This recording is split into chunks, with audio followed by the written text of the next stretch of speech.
you know what? Don't think of training as an expense. It's an investment. Kasi once your VA is trained well, they can handle tasks just like you would. Which means, mas may time ka na to focus on growing your business and it doesn't have to be complicated. Use task management tools like Trello or Asana para organize lahat. You can also record video tutorials using Loom para anytime your VA can watch the instructions.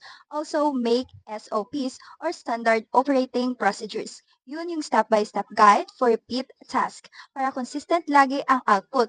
Pero pinaka-importante talaga, communication. Alam mo naman yung mga Pinoy, super polite and respectful, which is great. Pero minsan nahihiya magtanong or magsabi kapag di sila sure. So create a safe space where they feel comfortable to speak up or ask questions. And when you give feedback, be kind and clear.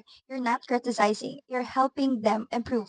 At kapag maganda ang performance, acknowledge it. Small praises go a long way. I also suggest asking for a quick daily report kung ano yung ginawa nila, natapos, or kung may challenges sila. That way, everything stays on track and you can fix small issues earlier. So if you are ready to find your own virtual assistant, go check out OFM Jobs. You can post a job for free.